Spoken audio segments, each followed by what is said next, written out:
Hi guys, so this is going to be like a 30 or 45-minute conversation with Sterre. We just did a session at Pichai Muay Thai, and we basically just did like a freestyle conversation video talking about training in Thailand, making content, mindset going into fights. And yeah, is there anything you want to say in this introduction? Well, we already know each other for like, what? 1.5 years now? I feel like 2 years, yeah. But yeah, it was the first time seeing each other. It was, yeah, we trained together. And it felt like we've always known each other. Yeah, for real. So, yeah. Welcome, let's talk. Thank you, yeah. It was a dope conversation and hope you guys enjoy. Like, I've only done this like twice myself, but what I found is like, when we just have fun with it and we don't care about the outcome, and we're just like having really fun, anyway, and we say like, okay, there's a chance we might not even post this. We're just gonna. Felt cute, might delete later. Yeah, exactly. Yeah. But every time I've done like one of these videos where it's like, we're just having a conversation. Yeah, there's a camera there, but we're just having fun. It ends up being like the best way. Because the thing is like, yeah, like we're making a project together, we're collabing on something, but it's also like a really cool exercise for us to like practice how to speak in front of a camera. Yeah. And also like you and I, we've like spoken a lot on Instagram, but we've never. It's the first time seeing each other. It's the first time we see each other. Yeah. But what's so cool about social media as well is like, I feel like I've known you like a long time. Yeah, for real, right? And it's so weird because you speak each other, you see each other's daily life, and then you meet, and then you kind of feel like you've seen each other like 2 years ago, and you meet up again just for a coffee, but it's like the first time we met. Exactly. You just walked in, you were too late. I thought, okay, you might have thought you should do burpees, but they didn't give me burpees? No, you're lucky, bro. I felt really bad because I was like stuck in some construction sites, and I was like, fuck. Like imagine I show up and they're just like, nah, you can't join. It was too late, and it's like a striking class, so it's like a special class. It's not the regular Muay Thai. Yeah, no, that's true. Well, actually, I think when you would do the regular Muay Thai class, all the Thai trainers would like kill you. You knew, but you come here and you do burpees now. Yeah, you know how Thais are.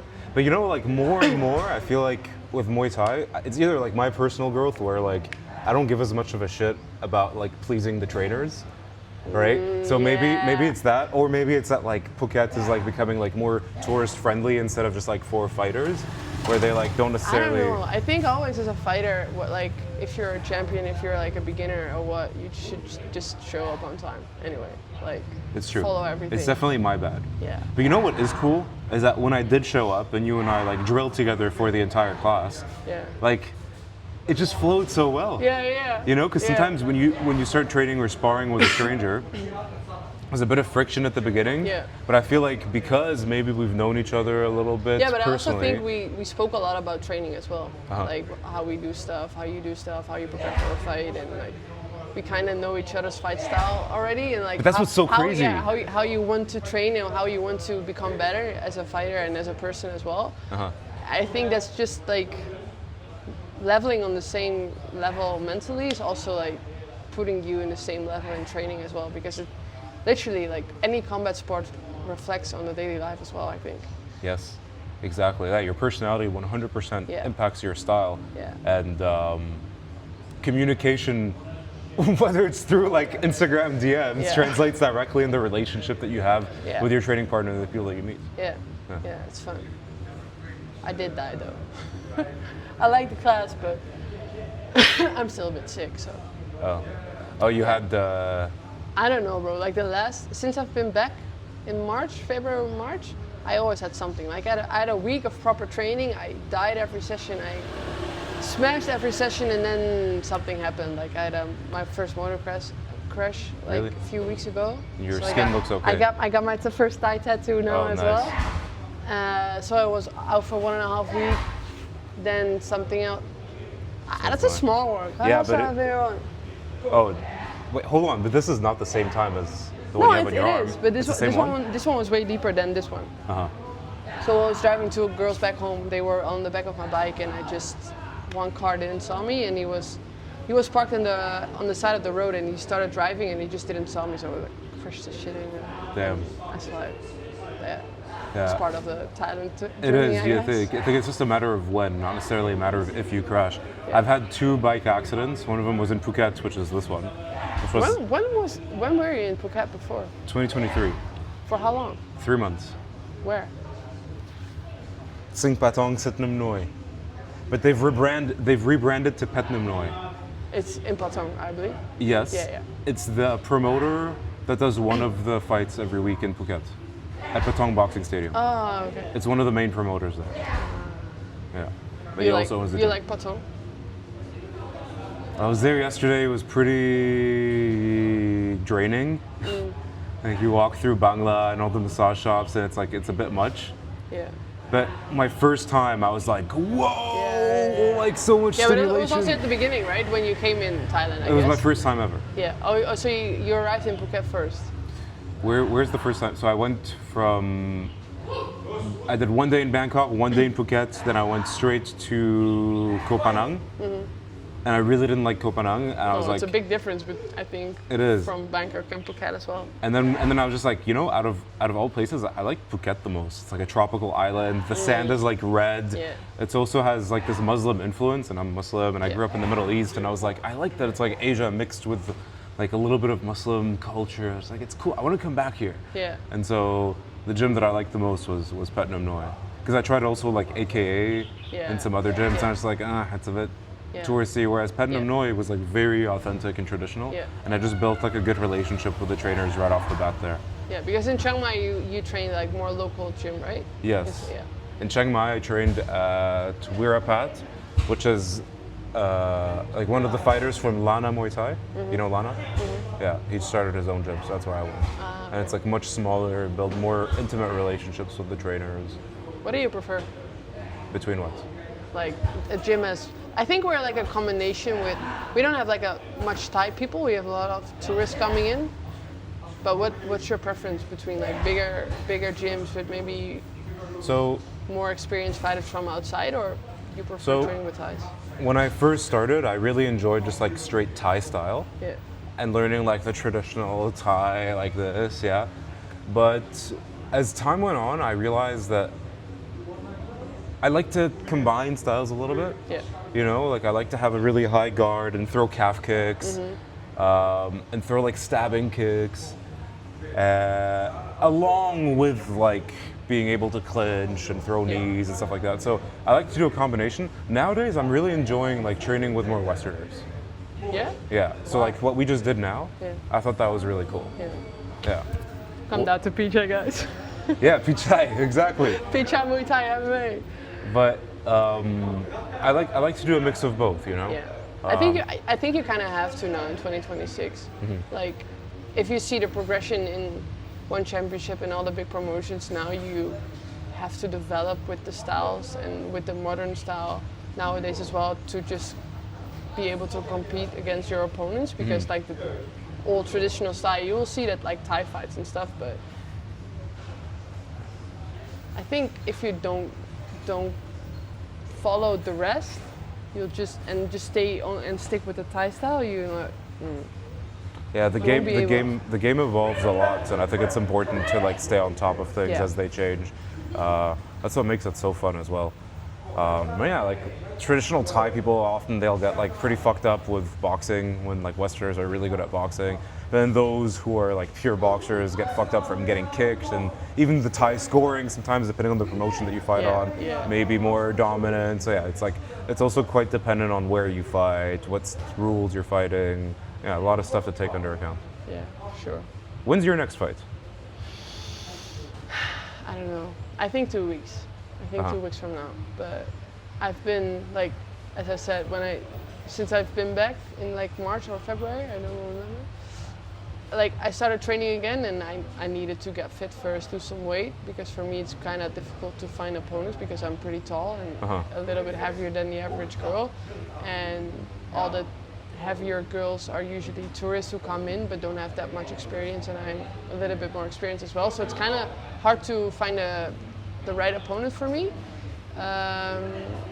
So that was where I was struggling with last year, but now I'm trying to get fit, lose some weight, and hopefully within now and 2 weeks, I don't like planning it out, I just want to be fit, and then my trainer or the promoter says, okay, you'll fight in 2 days, and then I just want to be ready. I don't want to book a fight too much in up front, otherwise like I'm going crazy mentally. It's the fucking worst. The best types of fights are the ones where you're just like, you want to fight tomorrow?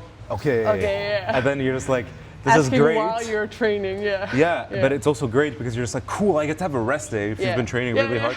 You're just like looking forward to the rest day, and then you get to But get to have on fun. the fight day itself, I hate the day. Like I hate the rest on the day itself. Really?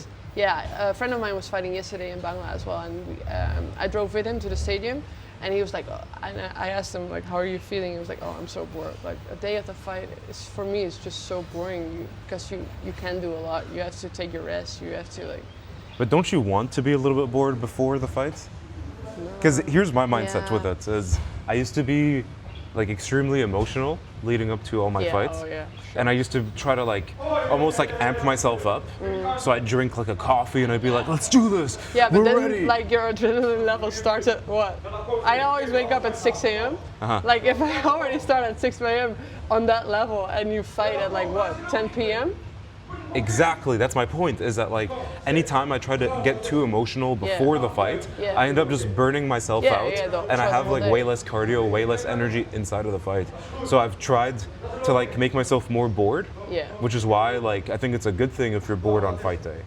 I almost try to be as bored as possible until I go over the ropes. So even when I'm getting my hands wrapped and I'm getting my massage, I want to think of like nothing. I don't want to think of the fights. I don't want to think of tactics. No, I want just to like be as in tune as possible with my instinct as soon as I go over the ropes, and I just turn it on. True, but for me it's like I had it when I was back home as well. When I worked my 9 to 5, 40 hours a week, I felt more productive and like more efficient in my training after a day of working than if I had a day off. Like I like because because I used my mind all day already, and I was productive and I was doing things, and I was like, you know. Then at the end I was still on my focus, and then I trained. I smashed the training, and then I got back home, and then I just sleep. But when I have a day off, I just don't know what to do with my life. Like, of course I got enough to do, you know, but it's like I'm just there waiting. Are you very like ADHD and have too much energy? No. Oh. No. People would think like almost my whole family has ADHD, but I don't. That's the weird thing as well. I just don't know how to use the right energy levels at the moment I need. I also have it when I step into my fight as well. Like the first round, I'm like real Thai style. I just wait, and in round 2, I'm like, oh yeah, I have to fight. I have to do something, and then I just. For me, I always find that like I don't like fighting 5-round traditional Muay Thai because because the first round that doesn't count, right? Yeah. So you just need to like block and just like do this, right? And I feel like if you don't build momentum right off the bat, if you don't start the exact same way in the first round as you want the 3rd and 4th and 5th round to be, then it like your first round impacts the rest of the fight. True. So I don't like it when the first round doesn't count and you're just like not actually fighting until round 2. So weird. I don't know. I really think I like the 5 rounds more. It's just I have to wake up. I have it in sparring as well. Like on Tuesday we have like pro sparring with the fight team, and we do 8 rounds. And after the 4th round we have like a little break. And even like sometimes after round 3 or 4, I'm in it. Like I have to use the first round so just as a warm up, like thinking what I should be doing. I know I should prepare maybe more in warming up or whatever, but yeah, I don't know.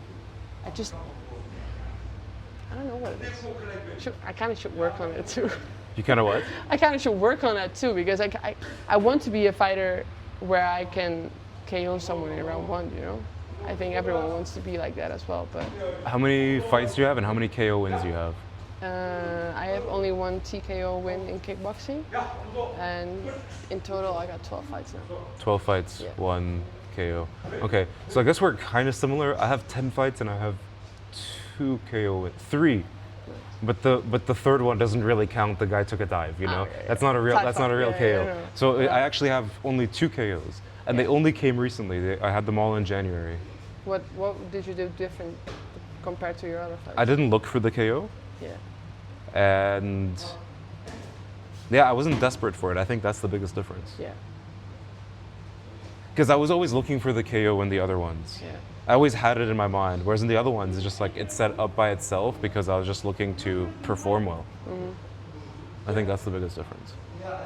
How did you step different into the game? Like, how was your? Can you remember your first fight? Yes, it was in Phuket with this gym. For real? Yeah.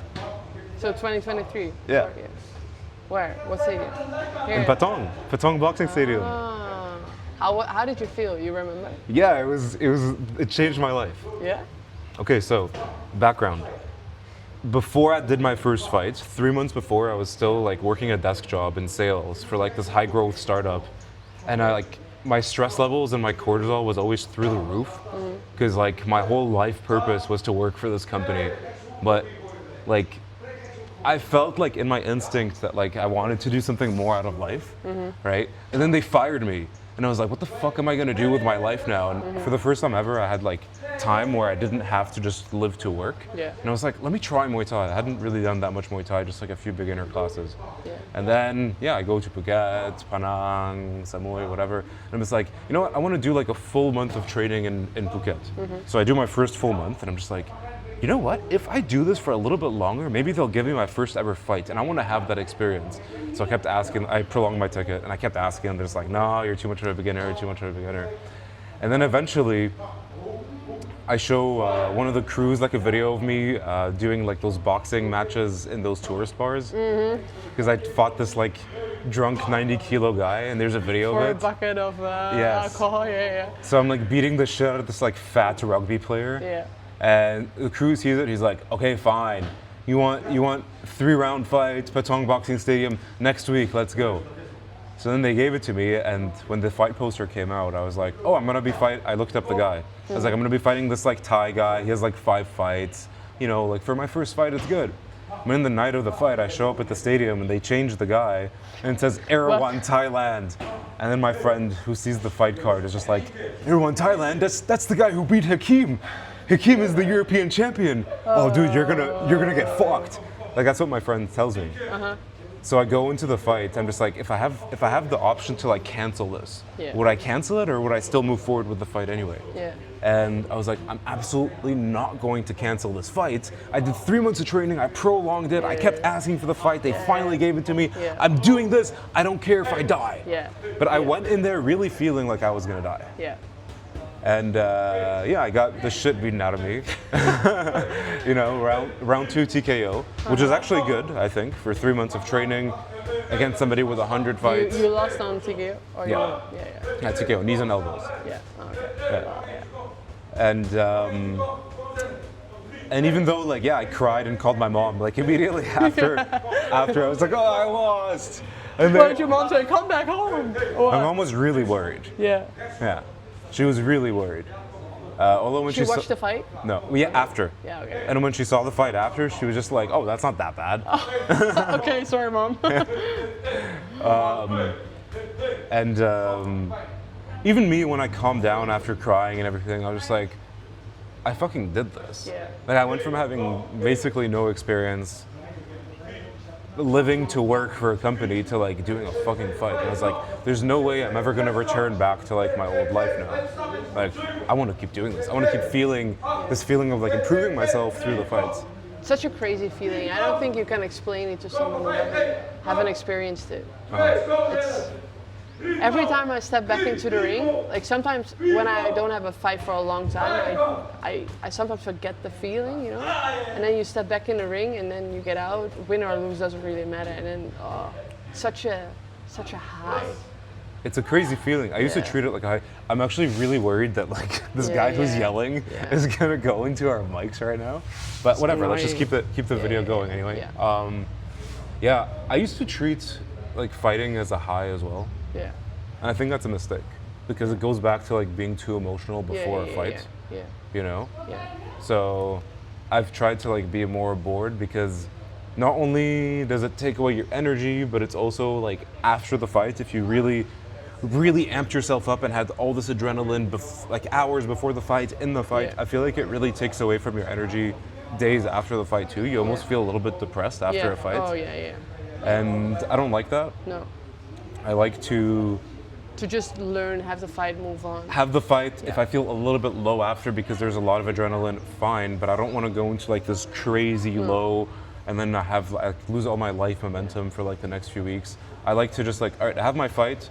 It's a high, then I feel a low for maybe one day, and then I get back to training. Yeah. If my shins are fucked up, I like to still do boxing, whatever. Shadow box, move around, continue my routine. Because I feel like if I do a fight and then break my routine, it kind of goes against the reason why I love to fight, which is just to improve myself as a person. Yeah. Right? So I feel like a big life philosophy for me is like, don't get too high on the highs, don't get too low on the lows. Yeah. The fight is a high, after the fight is a low, but we minimize that and keep moving forward overall. Yeah, talking about that low after a fight, I had that one time so hard.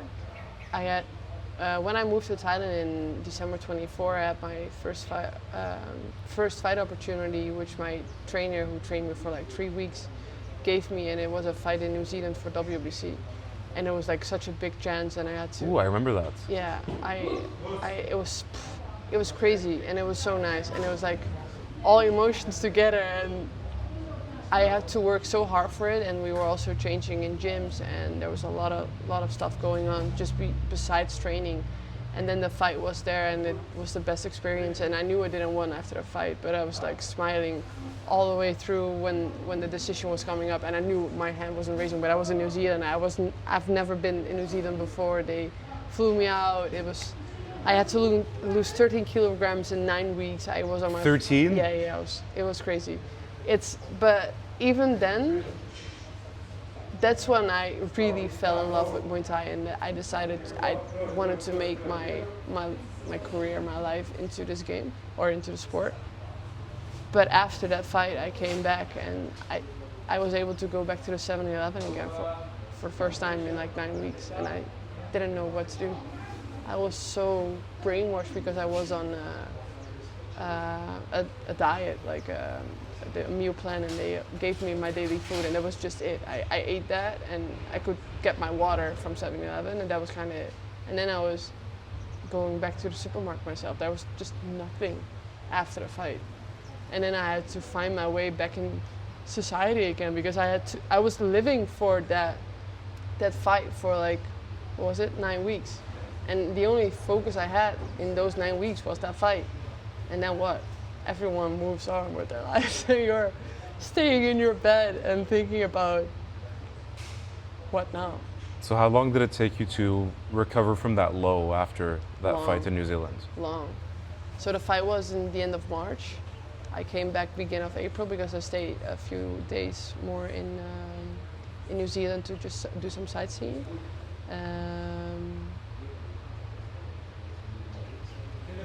And then I went back to the Netherlands in May, and before that I just didn't recover, and I really needed the hug from my parents when I went back home in May, and that kind of recharged me. So when I came back, June, I think the end of May or beginning of June, I came back to Thailand, and that's when I kind of reset. So it took me almost 3 months after that fight. Yeah, that was crazy. And you wanted to go home and be with your parents as part of the reset? Yeah, I already planned the trip back home because my best friend was expecting her first baby. So I wanted to go back just for a short visit. But I was also living to that moment as well. So I knew when I got back from New Zealand back to Thailand, I directly booked the flight in May to go back home. But in the meantime, I just couldn't focus on anything else again. I gained like the 13 kilos in like, I think maybe a week back. So, and I even got heavier at that time. Yeah, and then when I got back from my visit in the Netherlands, back home, I started training again, and then I found the fun and everything back, and I wanted to fight again, and yeah. So talking about lows and highs, it's that one was really crazy, and I don't want to do it like that as well anymore. Like that was too much in like every kind of way, I think. But, yeah. What would you say are like the biggest lessons that you learned when you went through the most extreme high and extreme low in fighting with that New Zealand fight? I think I surprised myself in so many levels. I didn't know I could. Like, I didn't know I could lose that amount of weight. But it's just, I'm glad I know I can, but I don't want to do it the same way as I did now, that time. And these things, that's what I will bring with like any other big fight coming up whenever in my career as well. You know, when I fight here in Bangladesh, as I said, I prefer hearing it like 2 days up front, like, okay, you're fighting in 2 days because it's Thailand, you can fight any day you want. But once I pursue my career as a fighter and go to the bigger promotions, hopefully one day, I don't know. I think my team now is more strong. Like the team I have here around me is better and more professional than I had at that time. And I think that will help me too. And I've seen so much as well by just being here and seeing other fighters preparing for their fight camps now. Because as I said, I came to Thailand in December 24, and that fight was in March. So I had like a month, 1.5 months to just be here, and then I got in my fight camp for 9 weeks. So I didn't see any other fighters doing the same thing as I was doing, and I couldn't focus on it while I was doing it myself. But now I've seen so much other fighters stepping into their fight camps, preparing, losing the weight. So I think in the meantime, I just learn a lot from that as well, and I think that's how I kind of want to do it next time. Mm-hmm. So, yeah, just learning by doing and learning by watching instead of.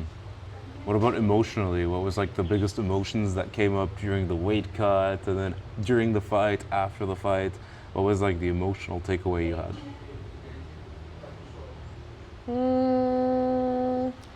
I think the emotion came after. As I said, I was just surprised by what I could, because I didn't think the weight cut was that hard, because I just had the plan, and I told myself once I stick to the plan, I don't need any snack, I don't need anything else besides the food I'm getting, I'll be fine. And I was, because I was on my way. And even on the 2 days before my fight, and even on the weight cut and the water load and everything I did, I was still smiling, because it was such a cool opportunity I got so soon in my career here, or in my time being here in Thailand, that I was just grateful to just experience everything. But I think the biggest shock was, as I said, was the low after the fight, and the low after everyone continues with their lives, and you just be. What did you return to in the Netherlands, right? So you said it took 3 months for you to be in the low. Yeah. Like, when you were in that state of low, like, what is it that you went back to, more specifically? How do you mean? So, like, an example would be like, in Thailand there's like a tropical weather, it's sunny, okay, yeah. and I get to train every day, and then the Netherlands is like gray, and also I don't have my friends, and I have to go back to a job I hate, for example. Yeah, I actually worked those 2 weeks when I was back home. You worked? Yeah. I kind of needed some extra money, so my boss asked me if I wanted to do a little bit of working when I was back home in the 2 weeks. What's the job? I worked in a high school, and it was like the final exam period in school year. As a teacher? And, no, I was like a student coach. So okay. I helped students with any kind of problems they had, like whether it was homework or making plannings, but also situations back home, or like fights they like had a school with their counselor. Yeah, kind of like that, yeah. But I also focused on the final exam part, so it was I arranged everything that for that over the last few years, and then when I planned my trip back home, I didn't know, but it was in the exact 2 weeks the final exams were as well, so I just hopped in and helped out a hand. So I think that's also, when I came back in the Netherlands, I just hopped back in my 9-to-5 life again. I hopped back in because I had a house at that time. I was still rebuilding my house, so I was kind of busy with that. I was working my 9-to-5. I wanted to see my family, and I was just back in the life I left it December before, like the 4 or 5 months before that. And then I thought, okay, this is the exact reason why I left. So I think that's what motivated me when I came back from the Netherlands back to Thailand. that wasn't the life I wanted to live anymore, and that it was just a confirmation that I was making the right choice, even because after the low I experienced after the fight, I really wanted to get back to Thailand and just live this life, this dream life. That's why I call it like the life I used to dream of. So even in your content, you talk a lot about how this is your dream life. Yeah. Like, why? What is it more specifically that made you not want to live in the Netherlands, not have the house that you're renovating, not work that 9-to-5 job? What's the fun part? Like Well, really? some people have a lot of joy in that. Yeah, good for them. Why is it that that's not I- what you wanted to do? Like, I love my life, to be honest. Like, I was able to buy a house at 23. The job I had, I loved it. I worked with kids. I enjoyed every single bit of it. But once I've experienced a training camp here in Thailand for a month, I just fell in love with how it also could be. And I think if you don't know what else is there in the world, you can't really compare it or like miss out on anything. But once I tasted that bit of Thailand and that Muay Thai style and the culture here and the sun and everything, I just wanted to get back. And yeah, that's why I came here as well. Uh-huh. So yeah. What made you take a leap of faith, right? Because for a lot of people, they'll say that it's risky Yeah. to like give up, to sell your house and to stop having a job. Like, how did you have the courage to change your life altogether? I always say their plan A is my plan B. Their plan A is your plan B. Yeah. Uh-huh. So this is my plan A, being here, living the life as a fighter. But once it doesn't work out, I can always go back and find another job. I have a degree, like I've work experience, I have a degree. Even I can go back and work in a supermarket or whatever. Like, why not? What do you have a degree in? Hospitality management. Uh-huh. So something different as well. But yeah, I can always go back and sort it out there again. But Uh-huh. why not try? It's funny because for me, I have a business degree and like, I mean, it's a bullshit degree, but like Yeah. business degree and like I worked in sales for 6 years, but I would never return to that. No, me neither. Even if I had to get like a job again, let's say I go homeless and it's like, all right, I need a job, I need to get back on my feet.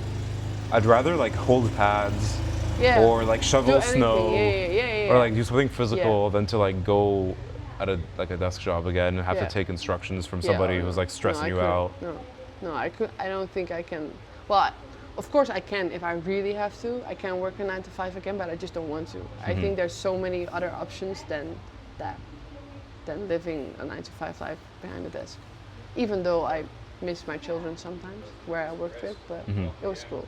Not your own children, No, the students. No, my students. I call them my kids. But. So you're sponsored here at Pichai. Yep. You fight. Like, have you made other sponsorships or have found like any other like money opportunities with social media or with making videos?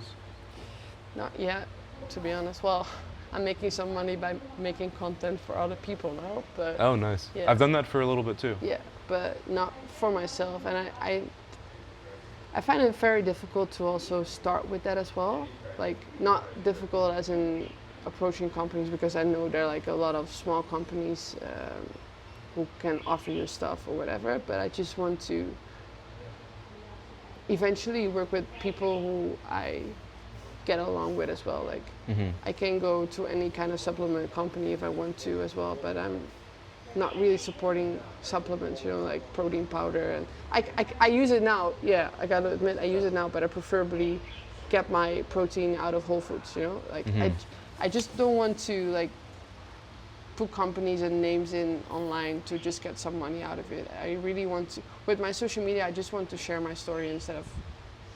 I feel like that's like the best way to do it, right? Like, why? I guess my question is, why don't you have your own offer or like your own consulting or coaching instead of working for sponsors or like I supplement don't know companies? either. Like, there's so many online coaches now, and I don't know where I want to stand out in. Uh-huh. And I prefer not doing anything before I know. And like, as an online coach, I think everyone can be an online coach these days, and I see so many people even becoming an online coach and thinking, okay, you're not stable enough yourself, how do you help other people? And for me, I've got the same. Like, it's not that I'm unstable, but I'm still searching for, okay, what do I want to do? Where am I now in my life? I just got back a few months ago. I sold my house. I'm mentally not there yet to help other people, and I think I want to be honest with that as well, instead of just pulling out a camera, do a weekly call with people, charge them money, and make a training schedule in ChatGPT, what they could do themselves as well. Like, that's what I think 85% of the online coach world. The online coaching does. space is 100% far too saturated. Yeah. But I think like there definitely is a way to differentiate yourself in the online space. Yeah. And that comes to like really understanding your own like unique life story. Yeah. You know? Because like the lessons that you learn like emotionally, that's why I was like asking like emotionally how you felt with the lows and everything like that. When you really understand like emotionally and energetically like the struggles that you've overcome and what it means, like the lessons that you've learned by overcoming these things, then helping people who have not yet overcome that. Yeah. I feel like there's a really big opportunity to help people that way, because that's not something that you can generate with AI. But I think that's also what I already, like, that's what I try to share these days on my Instagram as well, and on my social media, to like show people, and I get some responses on that as well, like in private messages, and I prefer sticking to that for now, instead of like, for me it feels, I always reflect on stuff, I always write stuff down at the moment something is happening, but for me I have to, before I want to help others, I have to reflect on the whole process, instead of only on the last few weeks or the last few days, or the thing what just happened now or in my last training.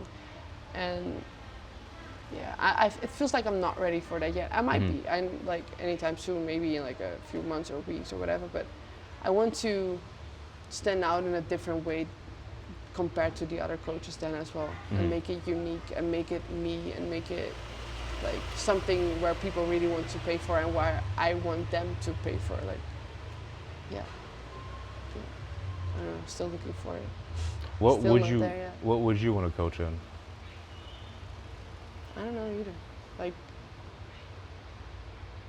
I just don't want to put people on a training schedule. Like, okay, you want to lose weight, do this and that. Because I don't think everyone who wants to lose weight and pays for an online coach or whatever, any kind of personal trainer, they tried several training schedules themselves probably already. So only making them a training schedule and a diet plan doesn't help them. I really want to be there for for them mentally, and help them and change their lifestyle, and just instead of just changing what they're eating on a daily basis. And yeah, I'm still working for that myself as well. So yeah, I don't know. I found that like, because I've had a few clients that I've helped with like a number of different things. I've helped people like quit smoking. I've helped people lose weight. I've helped people make content. So it's like, it's such a big variety of things. And what I found is like helping people with content is like what's very big in demand right now. But out of all of these different industries that I've like worked with, the most important thing that they all have in common is like energy and relationships.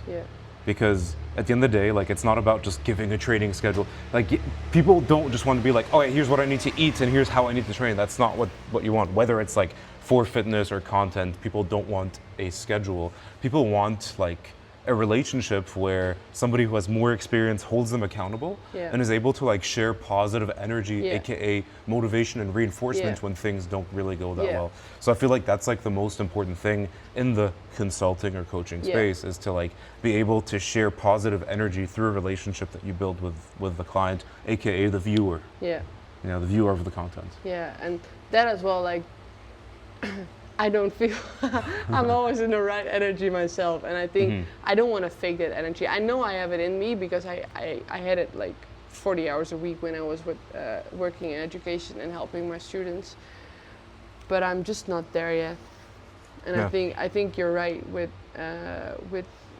being able to give people the right energy and just push them, because a lot of people just need a push. They already have the idea, they already have the setup, they already have like usually 80% of what they want to do, but I just needed the last push to do it. I might need that need that one day as well, but yeah, I'm just not there yet. But I will be. I know I will be. I know the future will be bright, but I think you have a lot of potential. yeah, I know. That sounds egoistic, but I think you kind of have to be egoistic, right? Yeah. Because like, it's good to be confident, especially as fighters. It's good to be like, all right, I have something that is different than other people's strengths. I have something that is unique about me, and like really doubling down on that, I think it's good for you, but it's also good for the people around you. yeah, finding my way. So what's next for you now, like here in Thailand? What are your plans for the next couple of months or years?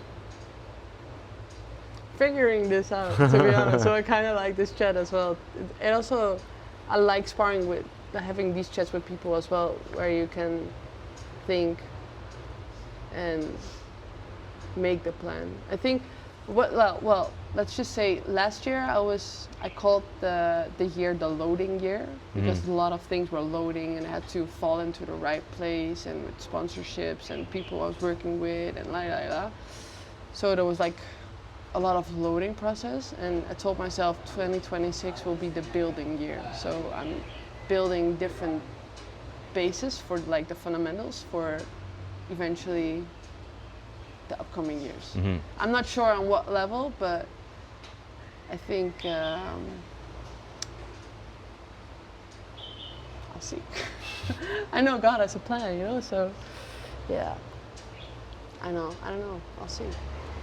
I just want to, like, on physical level, as I said, I want to be fit, stay fit, and be able to fight a lot and gain experience, because that's what I missed in my last in the fight in New Zealand as well. So I just want to gain the experience, fight a lot, build on my experience, and then just grow into wherever I want. Nice. How old are you, by the way? I never asked you. 25. Nice. I'm 29. Well, I'm gonna be 30 this year, which is I'll turn 26. So. Nice. When's your birthday? 22nd of September. Cool. Yours? July 20th, 96. Are you born in 2000? Yeah. You're born in 2000? Yeah. Nice. Baby. Yeah. Okay. Well, what about you? What are your plans? For me right now, like, my plan is just like to double down on content, do more collabs like this, and go all in on my online business, which is in the consulting and coaching space, but more specifically for content and personal branding. Yeah. But helping people who were in the position that I was in before my first fight. Yeah. So people who are working 9 to 5, who are corporate and don't necessarily want to do that and want to branch out and double down on their like unique strengths and coach on that. That's what I want to help people with. Cool. Yeah. I think you will do good. Thank you. I know. You may like, I've seen you changing your way of making content as well. At first I was like, what is this guy doing? Why is he talking this much? And then I like, even now I do my dishes and I just have your stories on. And oh really? Yeah. Like that's pretty cool. Thank you. I have a few people where I always just listen to by just, I don't know, cleaning a little and then listening. And I not always pay attention because my brain is not always there. But sometimes you say like 1 or 2 things and it just starts me thinking as well. And I kind of want to go in that way as well. But that's really cool. I really appreciate that, because a lot of times I put so much content out there. It's really, really high volume. And yes, I did change my style. And it's like a big risk, because at first when I was like, I went from making like these very Muay Thai specific voiceover reels and only talking about fighting, and now I'm talking about like my problems in life and how I've overcome them and the lessons I've learned along the way. Luckily you're a person, so. Exactly, but that's what I realized is like with a personal brand, you're not a niche. No. You know, I have a lot of different interests, and I want to set it up in a way where it's like, I want to talk about everything that I'm going through, everything that I'm going through mentally. Even the small stupid stuff. Even the small stupid stuff. And if people don't resonate with that and they choose to unfollow, then it's like good, because that's somebody that didn't really care. Yeah. what is the most important thing for me is like building strong relationships and transferring energy, right? So transferring positive energy to the people who are watching, hopefully to be able to inspire people, and me also being able to inspire, me also being able to get inspired from other people, right? So it's just like a transfer of energy, and everybody just levels up, levels up, levels up. Yeah, I like that. Yeah. And no, I find it really cool that you're saying that you watch the stories, because the mindset I go in with is like, oh, no one's ever gonna see this. Although I know people see it. Even if only one person sees it, like that's what I'm with posting as well. Like if one person sees it and does something with it, or give them a feeling about, okay, I should do something or change something or whatever, I'm already like content. Like I don't mind how many views I have. I don't mind how many likes I got. I don't mind how many reshares these days I will have. But views don't matter. I think like for what it is that I'm going after, the most important thing is again, connections, energy, and relationship, right? But that is like, it's a DM basically. Like a meaningful DM conversation is what I'm going for with strangers. Like if you're a stranger and you're sending me like a long essay and it's hyper specific to the things I talk about in my content, I'm just like, this right here is like, I was able to put energy out there, and this person was receptive, and now we're building a relationship. Like, but that's also when you talk about like the online coaching part. That's what I prefer now doing, to just talk with people instead of charging them for just helping them. You know, so finding a balance they go hand in hand, because like what I found is you don't like, especially with the newer relationships that I'm in, is look, I've spent a lot of money on coaches this year. In 2026, I've I've bought John Mark, Hassan, Tom, 3 big ones that I've spent like thousands of dollars on. And for all of these, it was never me getting sold to, it was more me being like, I want to buy this. These people have given me so much free value. These people have already given me so much like free energy. Like I want them to be closer in my life. But because I'm a stranger on the internet, like the only way to do it is by being like, I want to pay you so that you can teach me these skills that you talk about in your content. True. Right? And so I think like the coaching space is evolving. It's not so much, here's your training plan, here's your meal plan, now go do it, and you get 1 call a week. It's more like, hey, here's how I think about things in my day-to-day. Here's how I feel about things, and I'm going to share that energy with you as like you're actually going through the motions.